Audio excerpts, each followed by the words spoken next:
picture of me ended up being in an art gallery in Venice, thanks to one cappuccino cup. It was actually displayed there as a piece of art, and in a book which was sold in the US. So once upon a time, during the lockdown, I was living in Venice and the city was empty, so I really wanted to take some good pictures without any tourists in the background. I remember telling my friends who did photography, please come, I really want some good pictures. However, the borders were closed, so people could not travel there. And I remember telling them, well, maybe a random photographer on the street will be so inspired by me that we will end up collaborating together. Long story short, I went to the most ancient cafe in the St. Mark's Square, which is called Florian. And I remember that a cup of coffee there cost around 10 euros, if I'm not mistaken, but I really wanted to experience it. The St. Mark's Square was completely empty, and I was alone in this beautiful ancient restaurant, Florian, and the whole orchestra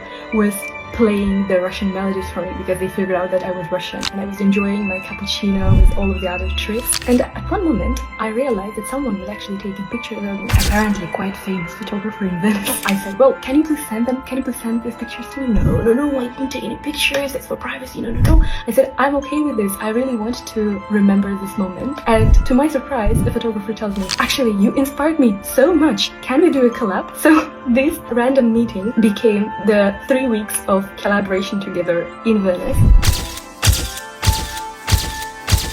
And then the photographer published the book, which is called Teatro di San Marco, so the St. Mark's Theatre, because every time when you're in St. Mark's Square in Venice, it's actually a show. Interestingly, the photographer was actually after Tom Cruise, because at that time Tom Cruise was shooting Mission Impossible, but he found me and we had beautiful 3 weeks of shooting. This is a story that shows that, first of all of your words really matter, so be careful with your thoughts, they come true. You create your reality. And second of all is that when you go after your dreams, and if you do only one small step towards it, I just wanted an amazing time in St. Mark's Square, even though the cappuccino cup was like 10 euros or something. It all becomes the fairy tale and the universe gives you even more.